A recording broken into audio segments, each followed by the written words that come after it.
self-belief. That self-belief is by far the most important attribute an athlete can have, to Meghan and I. And what self-belief means to us is not thinking, you're going to win a race or a gold medal or anything like that. It's just that you can continue to grow even when handed evidence to the contrary. Because in an athletic life, you're getting evidence to the contrary all the freaking time. Sometimes it's injuries or really bad, really tough things like that. Sometimes it's life situations. Sometimes it's poor workouts. Sometimes it's not wanting to go out the door, with running at least. Running freaking sucks a lot of the time. Like, it just doesn't feel good sometimes. And you're giving this information always. And if the person that responds to that information being like, with a little bit of a laugh and a wink and being like, yep, that's awesome, I got this. That's the person that actually can give themselves the room to find what they're capable of. And then a lot of people that don't do that think that they're at their limits and aren't even seeing their limits from the distant horizon yet.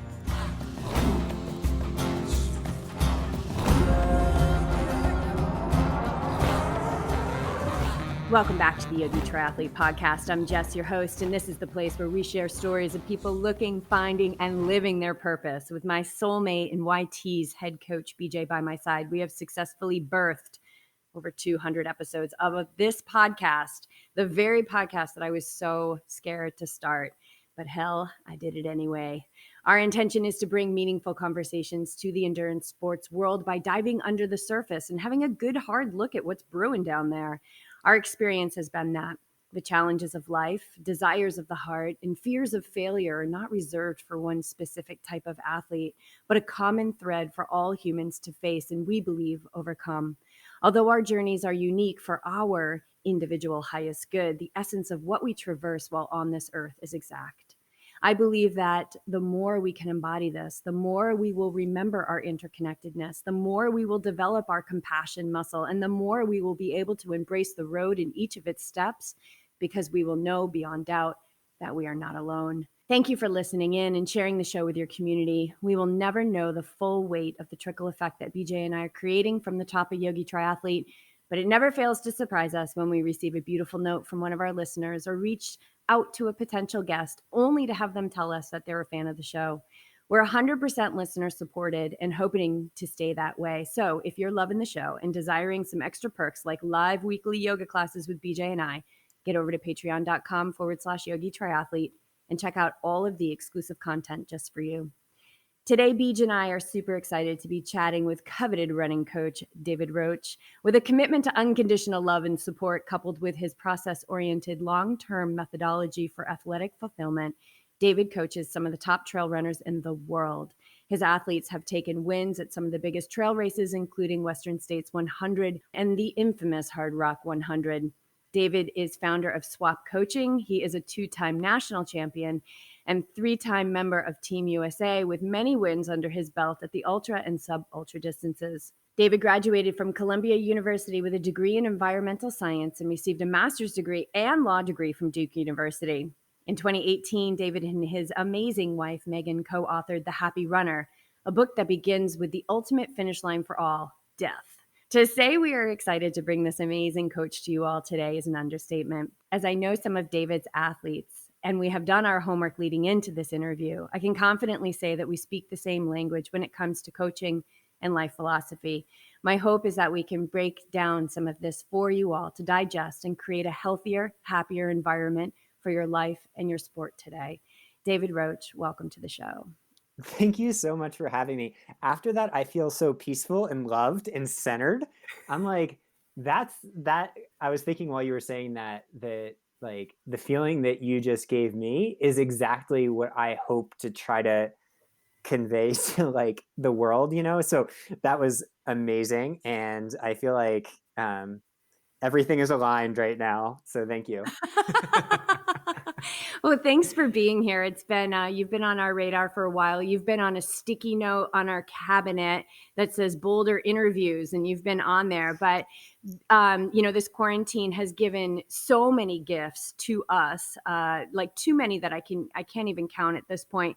But one of those was putting us outside of a hard line that we couldn't do remote interviews. And what was happening is it was keeping us from doing interviews now, we were putting them off into the future. So maybe that's a good place to start, right? Like, we're all going through this whole thing. So much has changed on the outside. What is something that quarantine has gifted you? Like this whole COVID thing, maybe it's an awareness or something that Well, you've discovered. I found out that my name was on a sticky note on your cabinet, which is that's super positive. I'm hoping that in the cabinet is like maybe some potato chips that are like my true spirit food or something like that. Um, but I think moments of upheaval are where growth happens. It's so cliche, but it's cliche for a reason. I mean, you look at the natural world even, and like every great expansion of life's diversity on Earth came after a major extinction event. Like 600 million years ago, the whole Earth like froze over essentially. And what came out of that was the ultimate diversification of life into everything that happened. And that pattern repeats itself over and over. And then for us individually, like, until you're forced to rethink whatever your baseline thoughts and life processes are, like, why change? Change is so hard to do when you're on the fly, when you're in the moment.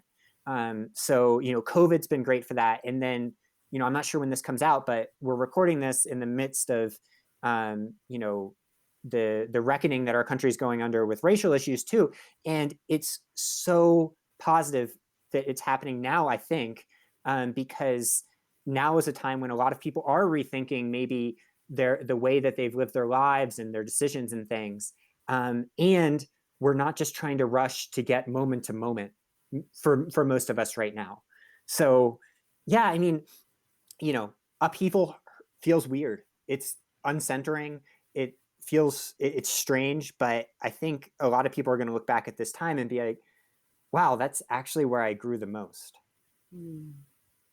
Yeah, I've even heard it spoken as we're finally seeing. It's been about 7+ years of this unraveling, and we're finally seeing those changes of the new world that's emerging from the whole 2012 shift. And that was true. If anyone who studies the stars or anyone who studies the universe would tell you that there is more light shining on this earth than ever before. And the physical takes a little while to catch up. And we are on the precipice of what I believe is a new earth. And so I know there's a lot of talk about like going back to normal. I want to go back to normal. But like I've said to BJ, like, are we really going to go back to traffic jams? Like, are we really doing this when we know that for the most part, I would say most of these corporations are able to continue their day-to-day business with people working at home? And if people are happier working at home, wouldn't you leave them there? Because we know that happier means more productive. So for you, is there anything that you have discovered that was your normal before that's like, oh, well, that's kind of no good, and I'm going to leave that in the past and I'm going to create this new thing moving forward? I thought what you said about traffic jams is like the most perfect apt analogy.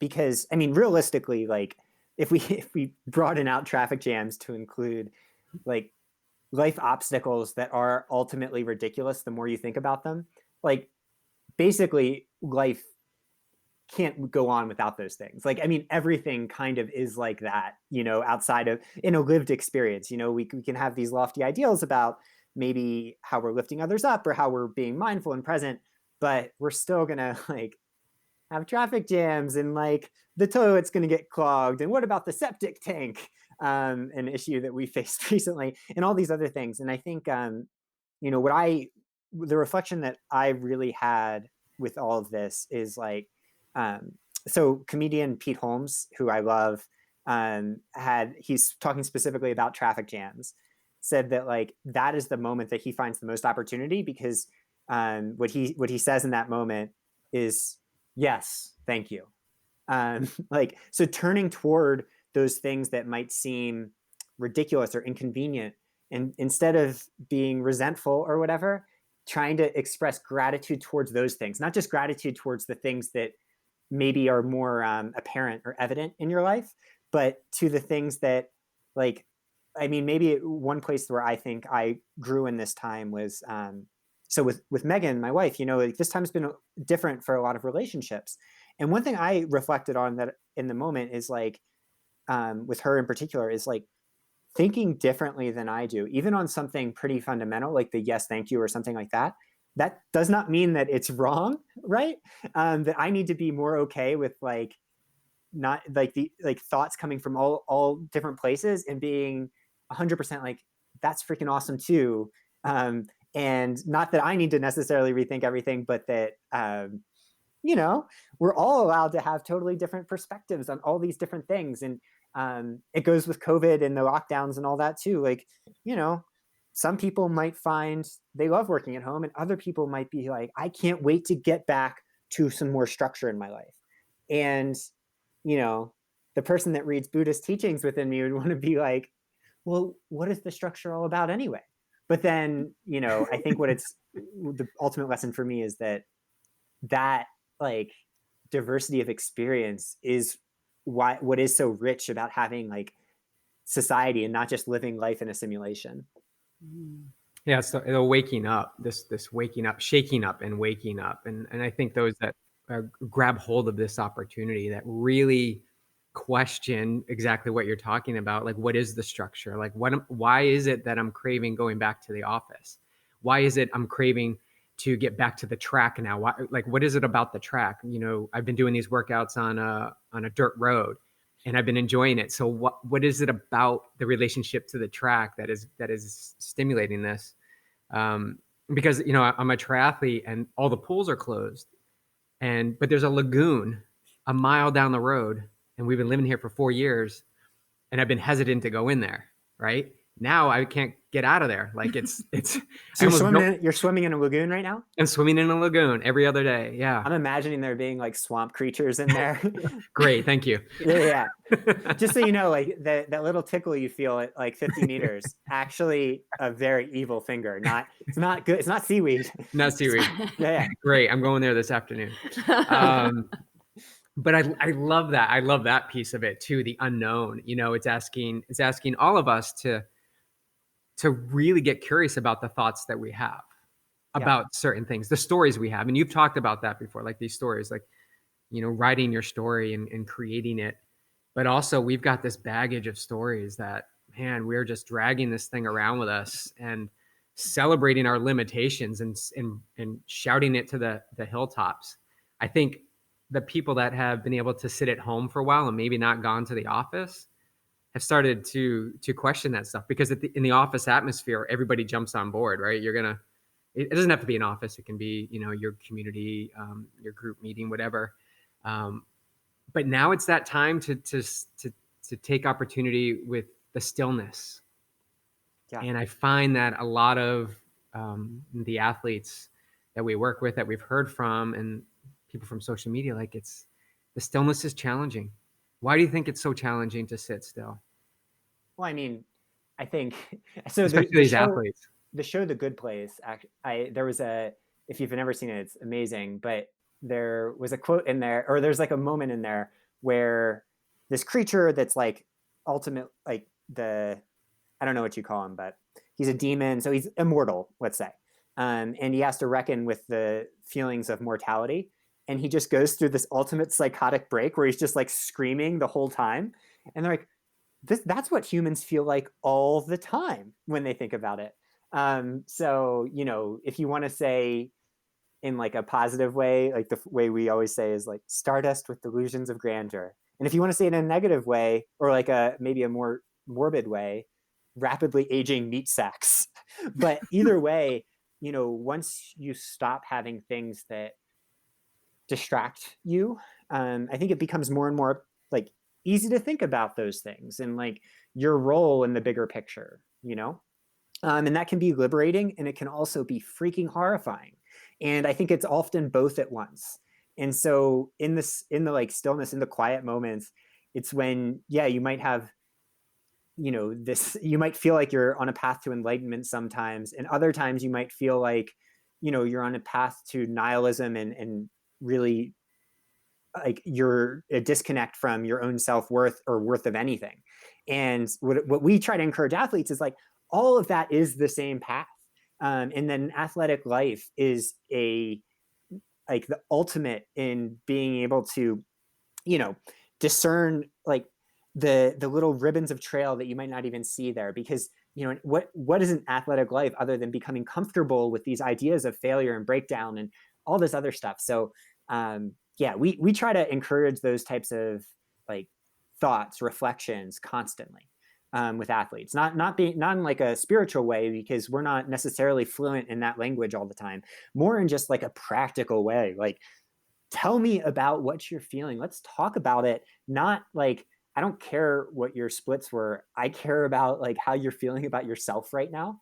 I want athletes to try to reflect on these really hard things, but also, you know, every little thing about how they feel, because, you know, by doing that, they can start to have an internal monologue that is more loving and accepting of themselves, which through that they can like not just hopefully be like a little bit more content in their rapidly aging meat sack, but also, you know, be the type of person that lifts others up and get way freaking faster, because that voice is ultimately holding them back. So what the goal is to try to, you know, I don't want them to have my voice in their ear during training or other times. Like, I just want to be a supportive figure. What I want them to do is maybe nudge their voice in their ear, you know, that they're their own coach when they're out there, and that voice isn't saying, I'm not enough, or this split isn't fast enough. That voice is saying, I am a freaking boss, and look what I'm out here doing. And oh my gosh, I am amazing.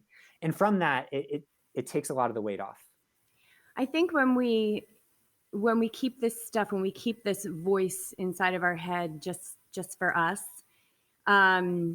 it separates us. It makes us feel alone, right? And that's such a purpose of this podcast. Is just, I felt so alone before, and I feel alone on this path sometimes, many times on this path.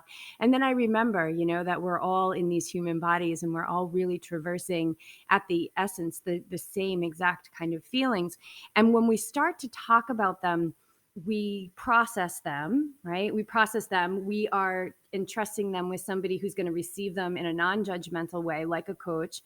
And what I have found is that it disempowers that voice. That voice gets a little bit quieter. Now, it never shuts off because it's just always there, but it doesn't have, over time, I've found with athletes I've worked with, it doesn't have such a hold on them anymore. Like, we don't need to hide our greatness or our darkness.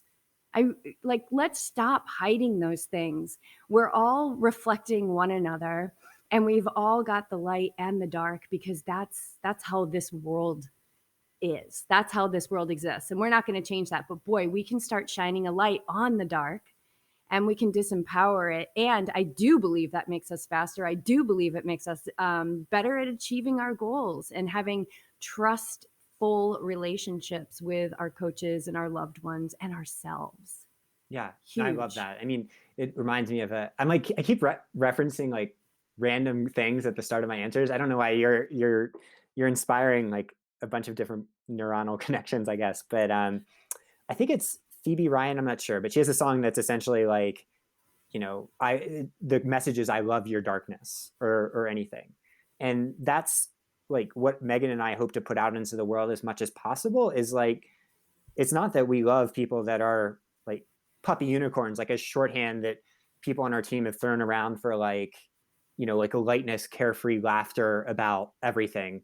It's like, no, what we're trying to do is like, we love the times when you feel like the worst person on earth too, and all that stuff. And like, just try to give this like background of love that can hopefully, you know, lift up the parts of a person that they like the most over time.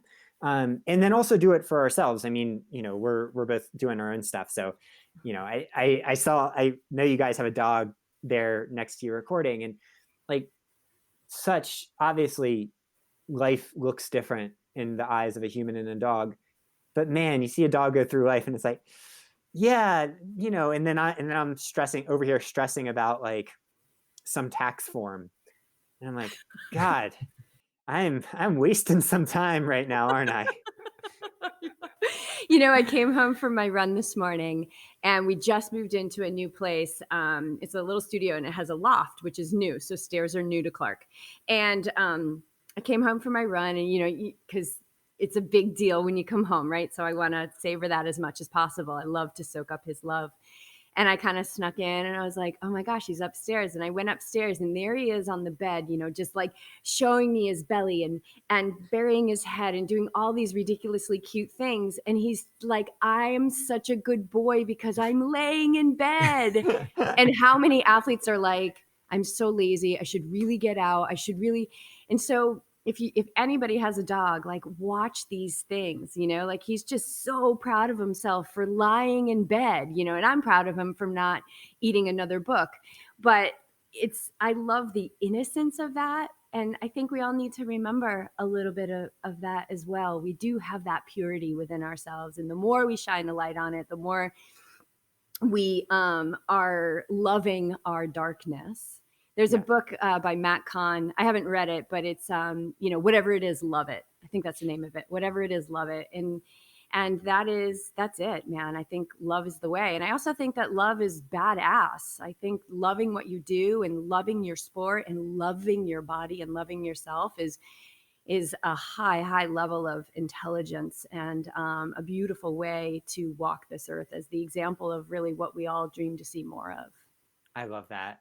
Yeah, and just like self-criticism is the worst. I mean, and it's hard, especially with social media and all these other different things that are in our brains, to turn off these voices. I mean, so what we try to do is not encourage them to be turned off, but instead of like be like, oh, hey, that voice, I'm going to try to harmonize with that voice and like get some rhythm going and, dance. And if you're as bad of a dancer as I am, you can't help but laugh at that and, go from there.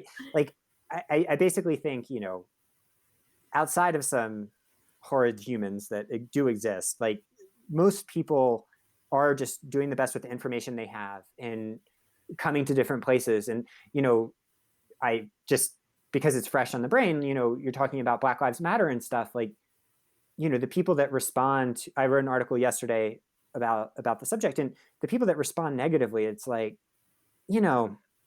I grew up in a place with Confederate flags and stuff, and like, those people probably, like, they, with the things that they've been exposed to in their lives, create a whole different reality than the one I'm seeing.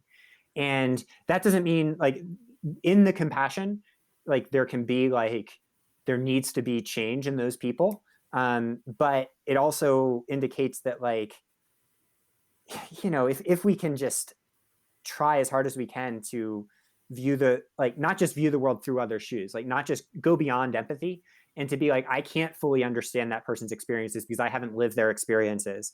And from there, try to do things that are, the best for those around us, and I think that that's the thing that's really coming out in this time, is like, as a white person, I can't understand a Black person's experiences. And so as a result, I have to listen and act, affirm, amplify those voices, and act in my own life.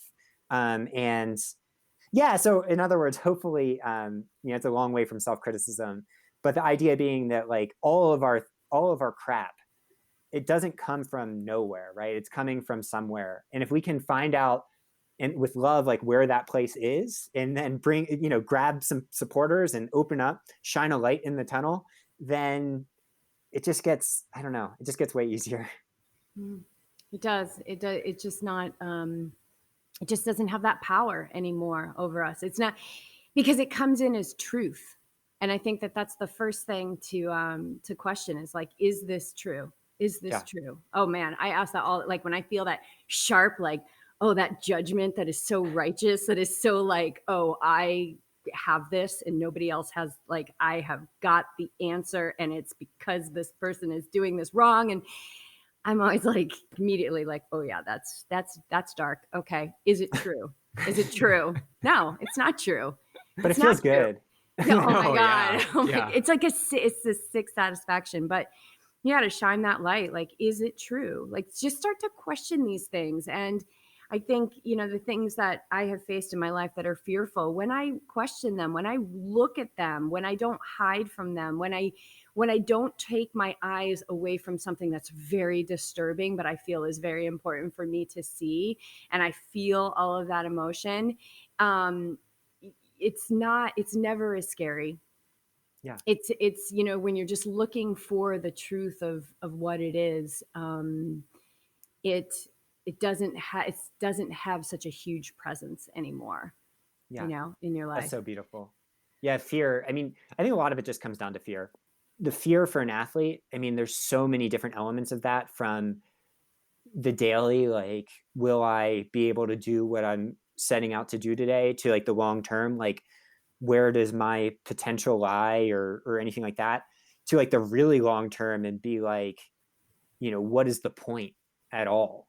And I think it really does all come back to fear, which is why what we really try to emphasize, like, opening up, talking to people, because the scary, like, everything is scary if you think about it a lot in between your own ears, I mean, gosh, I imagine that if I didn't talk about anything, I'd still be afraid of like ghosts under the bed, like it's just the brain runs away with everything. So that's our goal with coaching and writing and all these other things, is like, and so clear listening to the podcast, and then God, on the introduction, it's like, you don't feel alone in that. And then from there, like, that's where you can actually like give yourself the grace to grow into whatever that means for you.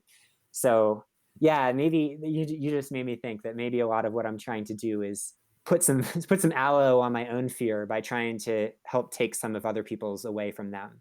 Mm-hmm. And I think we're all here to give permission to our athletes to fail, and to experience that fear, and to experience that doubt, and to understand that it's okay that your path a year from now, 10 years from now, you don't know what it's going to look like, and that's okay.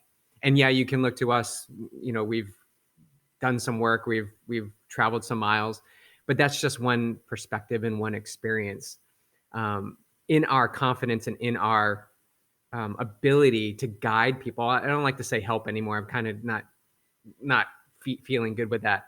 As we guide these athletes along the way, the fear is coming up so strongly because that mind wants so much certainty as to how the path is going to be laid. Because every step of the way, if I know it, then I'm going to be okay. And what we do as coaches, and this is where the alignment I feel so strongly about, is it's okay to fail. It's okay to see a workout, go out and do something a little bit different because it doesn't feel aligned in that moment. And that's giving them permission, little bit by little bit, little wins every day, little bit every day over a long period of time, to gain that confidence. And we are stewards of this. We need to do this.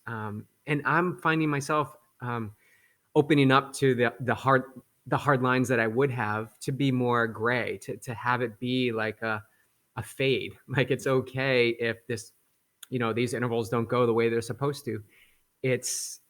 There's more to it. There's more depth to it. And I think it's our responsibility to keep this up.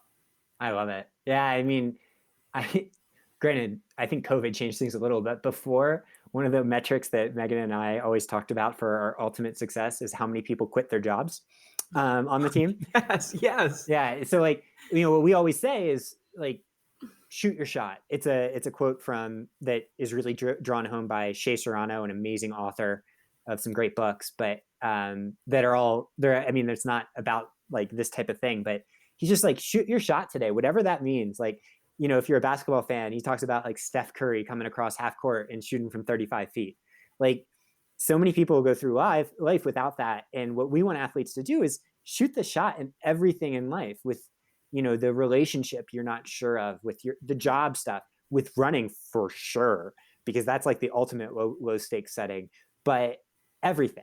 And with that in mind, I mean, it's also funny with COVID, like our we set a uniform resolution this new year for the athletes to fail spectacularly, to fail like really in this amazing way, in like this public way. And I think COVID made it so that got achieved much earlier for a lot of people than planned.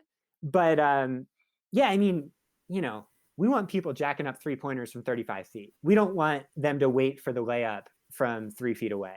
And so, we're kind of like, we're the coach that might not necessarily run the most efficient offense all the time, but I think it's more fun to watch. Yeah, absolutely. Like never hold back. Yeah. Never. Yeah. My Yeah. teacher says that to me all the time. He says, never hold back. Like never, ever hold back. So much. I mean, I'm a, I was a lawyer that got into running, and I just got lucky that I had Meghan that was my coach, that told me all along. She's like, do this, do this, do this. And like incrementally created this world that was totally different than what I expected through shooting like 18,000 shots that she encouraged, Wives Um, are so amazing, aren't they? Amazing. yeah, yeah. Totally amazing. Like, yeah, wives deserve a foot massage right now. Yeah, right now. Right now. I love that you're touching upon this, because this is exactly where I wanted to go next. Is can you tell us about like why? Well, first of all, I purposely left out what SWAP stands for because I wanted you to explain it and when it was birthed, and and maybe some of the risks that you took. Like I'm assuming if you were practicing as a lawyer, you had to quit that job at some point. So yeah, I mean, it's easier to tell an origin story of anything that's neat and clean, like in the movies with the superheroes where it's like something happens and then they become a superhero and it's like, oh, that all makes sense. But in reality, I think it really is the 18,000 like little iterations that we were talking about that create something in the end. And so that's why like it's so essential to shoot the shot, because every single one matters, right? But and the second one relies on the first one, and it's never just one big shot. Though sometimes it's. So with me in particular, I was doing law, and Meghan was in medical school, and I'd always just like wanted to try to be there for people on their journey. I mean, I wasn't a runner growing up. I went to college to play football as this big, strong guy, and I found running at a slightly later age than a lot of people that start when they're really young, and nothing was evident. Nothing made sense to me. Coming especially from a football background. Why could I sprint really fast, but running through like a mile was impossible? Like all these other things. And so learning over time, and then always getting joy from other success, I was like, oh well, let's put up a little website and coach some people for free for fun. And so that became Some Work All Play, which I wish there was more thought behind it, but it was literally just Meghan was studying at 10 p.m. one night and was like, this turn of phrase sounds more clever with one glass of wine than it might sound in the morning. So let's do this. So put up a social media post, and a few people like reached out and coached for free. And then they told their friends, and they told their friends. And eventually it took on a life of its own. And within that framework, the public interest law that I was doing started to, every morning when I woke up, I couldn't wait to talk to the athletes. And there were parts of law I loved, but I didn't necessarily, I felt like in law I was much more playing a character than being my true self a lot of the time. And then eventually Meghan's like, it never really even occurred to me until Meghan was like, David, just go all in.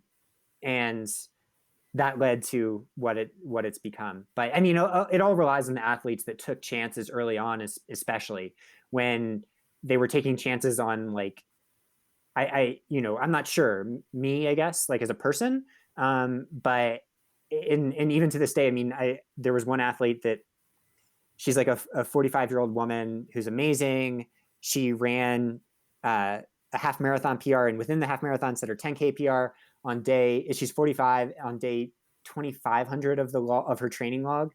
And it's like, gosh, at day one, we both didn't know anything, like, or compared to now, So yeah, I mean, that's the short end of it. But that's why I always encourage athletes to just go for whatever their thing is. Like, and you don't have to go all at once, right? Like you can just do little things to keep going, but not to give up on whatever that is, because like the inertia of society and life is going to probably pull you in directions that aren't true to like who you are. In your experience of making that final decision from dropping being a lawyer to being a coach, what was that decision like for you at that point in time? And can you look back and be like, well, it could have gone a little bit different? So I think I was lucky that the organization, the Environmental Law Institute that I work for in law, they're super understanding the whole time because, public interest law is a little different than some of maybe the more like corporate style law. The whole time they were just like, well, stay halftime. And then later on, they're like, well, just stay on as PI, of this project. And so, they've made it great. And if, like, even now, they'll be like, well, if you ever want to just do some work, not just in something you're passionate about, because I love the people I've gotten to work with in Alaska and the tribes in Alaska and the people in Louisiana and stuff. So I think the hardest part for me wasn't necessarily like the logistics, like making the leap end of it. It was in the conception of self end of it, where, I'd invested all this money and time. I mean, I had $200,000 in student loans after I graduated law school, between undergrad and law school. And it's like, that's not just a lot of money in it, but that entails a lot of work that went into being, I'm a lawyer and one day maybe I can change the world, from being like a senator or something to being like, no, I am a running coach and that's where I draw my meaning. And so I think that process was maybe the part that had a little bit more friction. But the funny thing is, like, I thought it would have this, be tougher. And then as soon as like that weight lifted, I was just like, oh yeah, this is where I'm supposed to be, And that's where it's a reciprocal relationship. The athletes, like, that usually I'm the one there for. I mean, I think that, like, I put up, when I posted that back in 2015 or whatever, that was happening, they were just like, oh my God, about freaking time, so that helped too. I love it. Yeah. We always say to people, like, if you're in a profession or something in your life that's, doesn't feel aligned, like, understand that there are people who are waiting for you. They don't even know it, but they are waiting for you to start to move forward on what your heart is telling you to do. And you don't, have to quit your job right away. Some people do. Some people quit their job. Some people, they get fired. Like yours, it was this, like, they loved you. And so they were giving you all these really safe little tiers for you to continue to make your steps forward. What's the biggest thing that your athletes have showed you about yourself as a coach? Ooh, that was a different question than I was expecting it to go. I think that, like, I'll show up. Like, they know that no matter what's going on, like, they're not going to have to wonder where I stand or anything like that. And it's been super powerful for me in my life too. Like, that athletes are comfortable. Like, if something big happens for them, that hopefully I'll be one of the first people they want to tell. And I think maybe before coaching, some of my negative self-talk was related to, maybe at the end of the day, like, I wasn't the best friend or anything, like, long term, like, I'm good in person, but like oftentimes I would let things fall away. And, like, a lot of my friends from college, I'm not as, we're not talking all the time, like that type of thing, and I think what the athletes showed me is that, oh, the context just wasn't right for me. It's like, when it's this, like, I get to talk to, like, downstairs right now, working here today is Amelia Boone, one of the athletes that coach, is one of our best friends. And, we've talked to each other every day for like 5 or 6 years, like 365 days a year, And I think that's been, like, for me as a coach, it's also made me feel more complete, and like I'm, that some of the things I thought were inadequacies might not have been. So yeah, that's my answer. What do you see as, like, a common limiter in athletes, whether that's something, a race day or training, or what is that common thread that you see that you're constantly guiding them to shine a light on?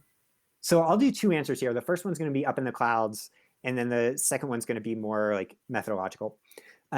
So up in the clouds, Meghan and I talk about it all the time, that when we started this, like, I did not speak in this type of language, right? Like, I was much more training and, trying to, like, what I conceived before of a running coach being, not being super immersed in the area, and over time you start to see these patterns. And I think there's a reason that so many coaches end up talking like this. Like, I mentioned basketball earlier, but like Steve Kerr and Greg Popovich, two of the best coaches, they talk like this. Pete Carroll in football, so many running coaches. I think basically if you see people behind the scenes and you see the same patterns over and over again, you start to be like, you start to see that it really is not about so much the day-to-day logistics, and more about like how a person gets to this point, which is my first answer, which is self-belief.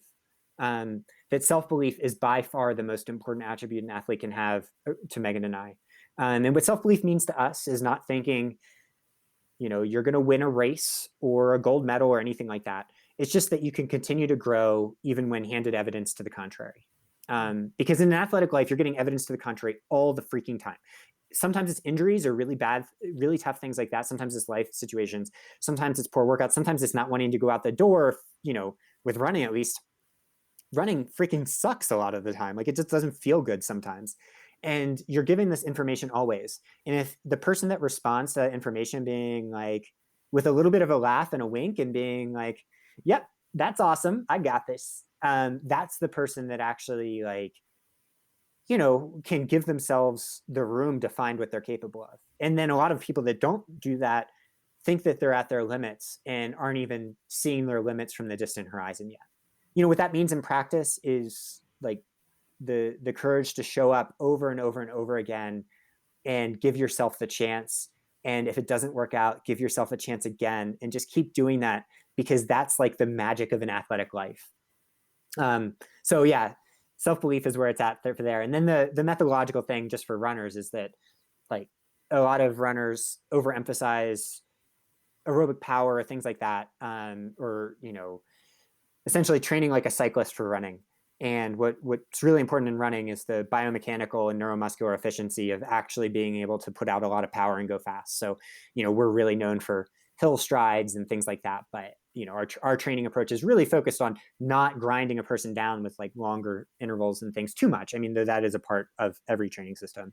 It's more about like, I want an athlete to be confident when they get to the start line, they're the fastest version of themselves, in addition to being super strong.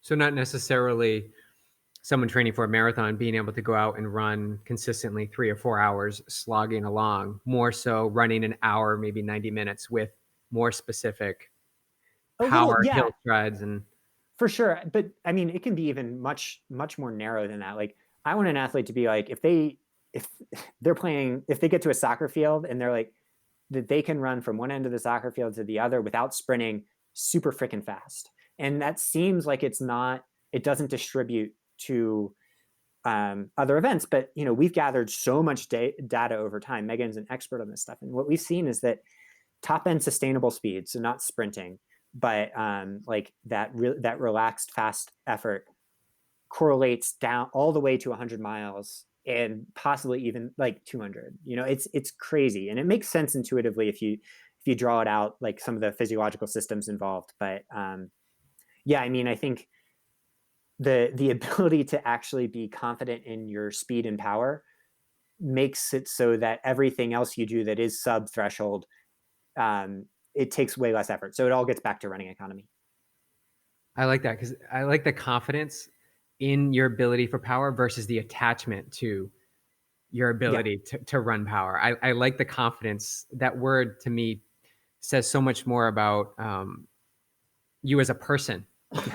Your athletes as a unique individual than it does to say like, because I've seen this speed, then I'm attached to this. So come race day, I'm going to crush this particular pace. Yeah, I mean,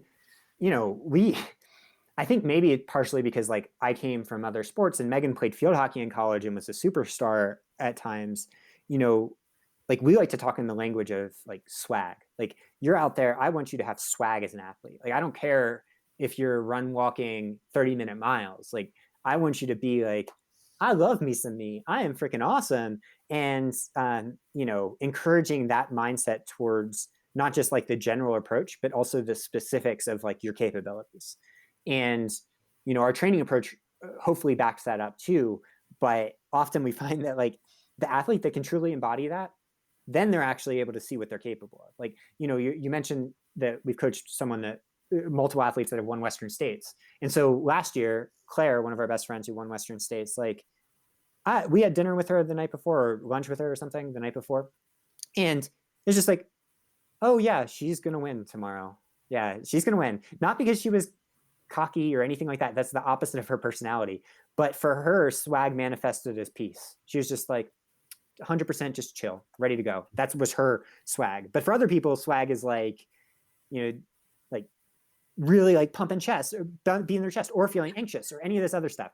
But like, because we want to view athletics as a game, as play, all play. Like, because of that, I don't want that. I don't want you to play or to shoot to ever take that shot being like, maybe this will go in.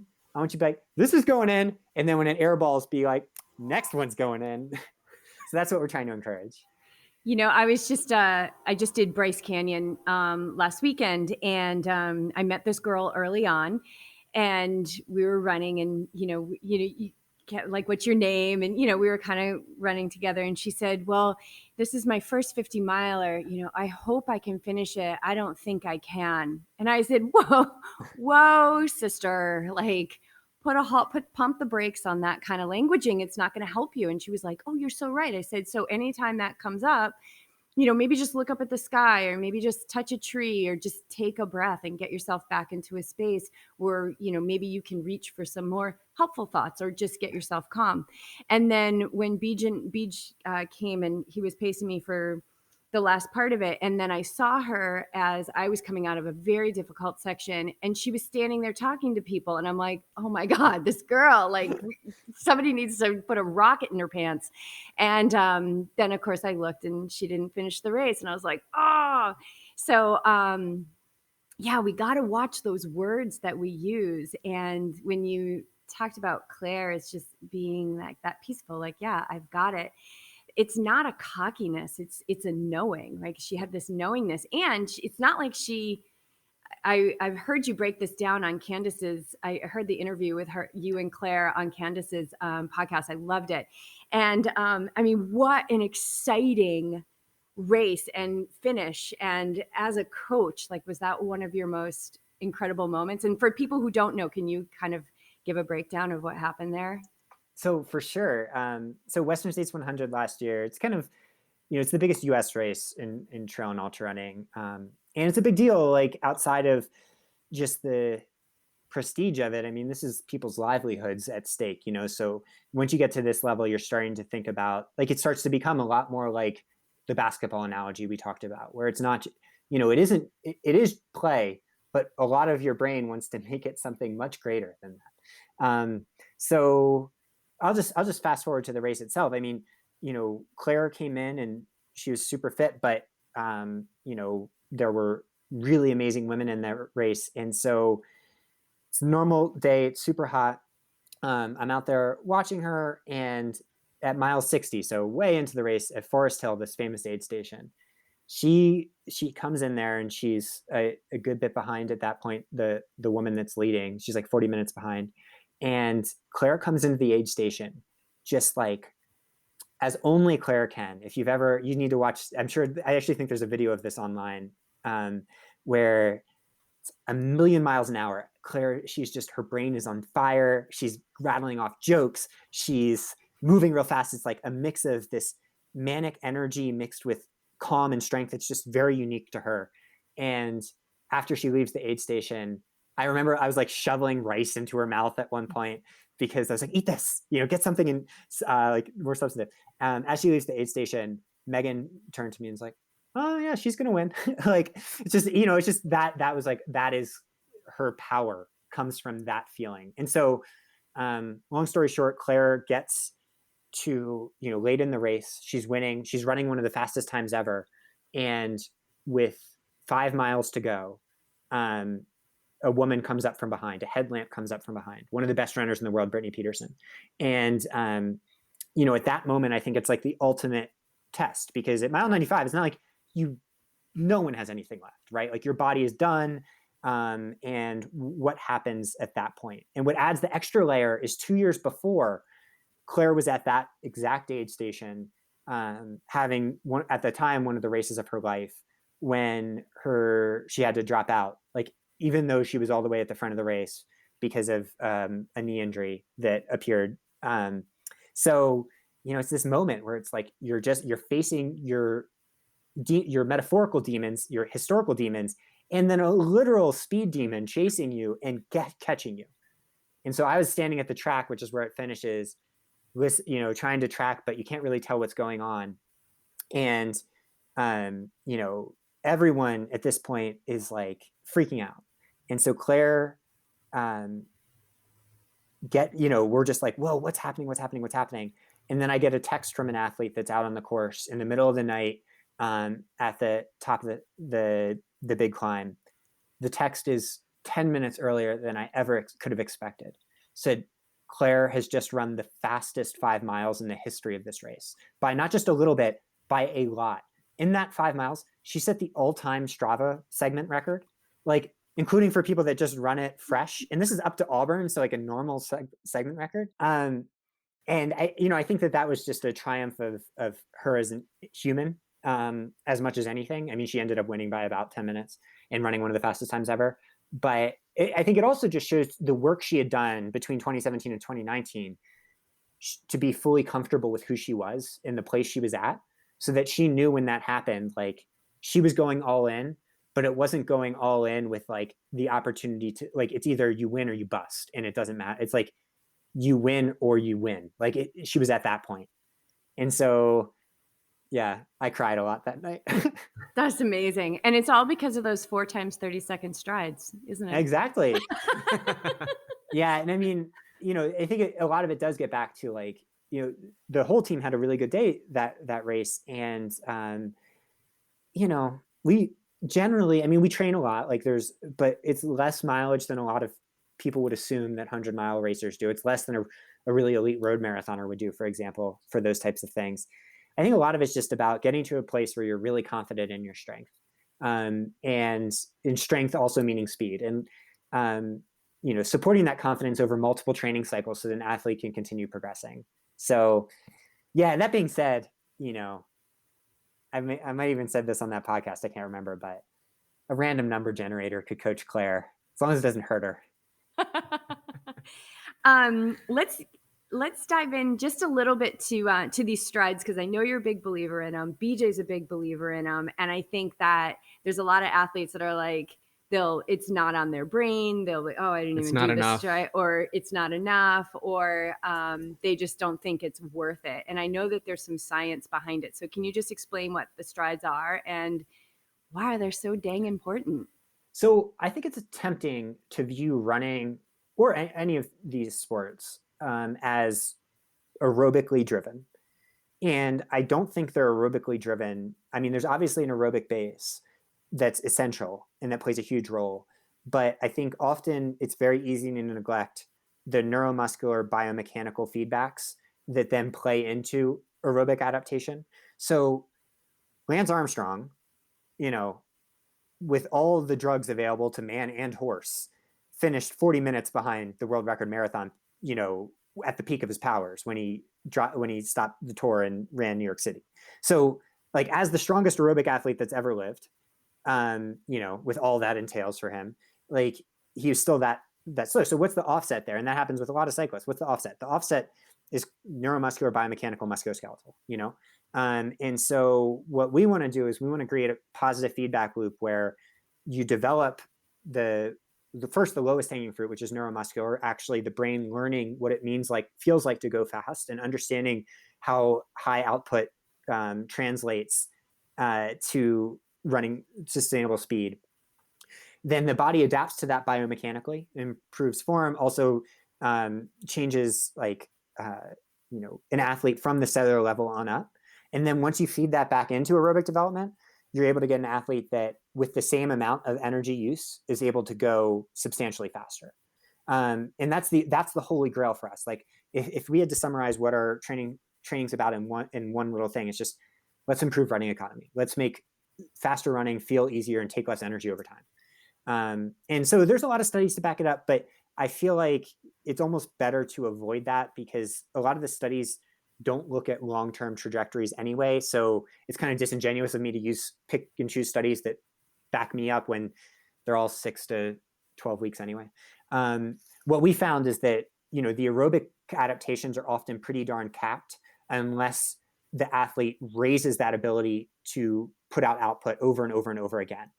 So, I think it's hard because a lot of training philosophy has been developed by such super talent or training such super talented people that the ceiling on their output is already at the roof. So it applies less. And there's some people like that we coach that, Matt Daniels, a sub 4 miler, doesn't need to do that much of this type of thing, though it still plays a role. But for everyone else, like if you don't move them in conjunction, I think often it leaves an athlete thinking, well, I do all this training. Why am I not at this point? And it's like, it's not about how much you do with training. It's about teaching your body movement patterns that will be more efficient over time. And where does consistency play a role in that? Oh, it's everything. So, I think at the end, like a lot of what I'm talking about is window dressing compared to the role of consistency in anything. I mean, I think that there's probably scientific and genetic issues that we don't even understand yet. So one thing we've seen in our data is that athletes that instead of taking that day off, if they're healthy, they do 5 or 10 minute jogs, even get similar adaptation trajectories as athletes that do full training over the course of a training cycle. And it makes no sense when you're thinking of an aerobic framework because the aerobic stimulus is so small from that to almost be nil for an advanced athlete. And so that could be measuring something like epigenetic influences where you turn on these switches over and over and over again. And the more you turn them on, the more perhaps you're going to get adaptations. Maybe that explains part of why doubles work, which isn't fully understood for running, like why that type of training works for pro athletes. Maybe it's hormonal, whatever the reason. And I don't care what an athlete does if they're not consistent, but I also don't care what they don't do if they are consistent. Like consistency smooths over a lot of those rough edges. And our goal though is to make it so that consistency really matters, but on a framework of health and strength. So the ultimate goal is finding your strong, and strong is also counteracted by too much work. And so we're all, if you've everything we say, it's eat a crap ton of food, do the things to recover that you need to do. That stuff is as important, if not more important than all the training methodology, which, it's fun for me to sit here and wax poetic about any topic on training that you would ever want to ask about and cite all these studies. But, at the end of the day, I mostly want athletes to make sure that they're eating enough food, giving their body enough love outside of running so that whatever we are doing, it's actually uplifting. And because the worst thing possible is to do work that ultimately is just, a manifestation of self-destruction, but feeling like it's productive. Yeah, that's the ultimate lie. I love that piece though about it. All the training, all the research, all this stuff really doesn't mean anything if you can't get yourself on the other side of the door in the morning. Yeah. Well, yeah. And I think that's the hardest part. And one thing that I try to hopefully talk honestly about constantly is with running and athletics in general, it's so easy to idealize this crap. People talk all the time about, oh, it's transcendent and it leads to all these places. It's a lot of time it sucks and it's no fun. And everything in life is like that. As amazing as you guys are, I'm sure there are times when you're like, a podcast? Oh my God, no. Can't we just have a day off or not, or do something else? And that's what athletics is like. If you think deeply enough about anything, that's what it becomes. So, what we challenge athletes is the superpower of an athletic life, persevering through the suck gives you powers, embracing the suck gives you superpowers. And so let's get those freaking superpowers. So I like athletes to look forward to it, not because it's an end in and of itself. At the end of the day, Claire winning Western States is dust in the wind, monkeys playing poker. whatever else you want to say. And she understands that too. It's more about like, that's the place where you do get these like life becomes, it's boiled down into a glaze and this morsel that you can consume without risk. And so I want athletes to just go for it. Just go for it in all things. Dream big, and understand that the difficulties that you feel are something that is shared by everyone. Like every single person I've ever talked to openly and honestly about this stuff has trouble getting out the door, questions why they're doing it. And the point isn't to be like, why am I having these thoughts? The point is to be like, hey, thoughts, see how you're doing again today. Well, let's try to do this anyway. And if it doesn't work out, that's okay too, because I'll do it again tomorrow. Perfect. That's amazing. I think that's an amazing message to leave this podcast with. And how do people find you guys? Well, so swaprunning.com is the place. If you're listening to this now, what would be really awesome is donate $1 to Black Girls Run, a nonprofit that is doing great work and could always use the money. So that's our ask today. And I love it. Yeah, we'll put a link to that in the show notes as well, for sure. Perfect. Yeah, and one more is the Gulf Coast Center for Law and Policy, and I'll send you a link to that. There, if you want to like maybe like a legal element, they're doing work in the Gulf South related to disparate impacts on Black and other communities. So they do great work. And then if you're looking for a little bit more, just Google image search golden retrievers, and in their eyes, you will see a little bit of the message that I hope that I can send to you, that you're loved. And I'm so glad that you're here and that you listen to this. Awesome. Thank you so much, David. Thank you for all that wisdom, the stuff that's in the clouds and the stuff that's based in science. And, that's the ideal message of what we want to bring to this community. It's, it's not just all one or the other. We've got to have our feet rooted in the ground, but we also need to believe that, we are loved simply because we exist, and who we truly are is limitless. And so you might as well have fun along the way, because you're going to die. After talking to you guys, I feel like I need to go like immediately either try to go do an interval workout or write something really ambitious. So as soon as we get off this podcast, I'm going to go conquer something inspired by you. Shoot your shot, dude. Yeah.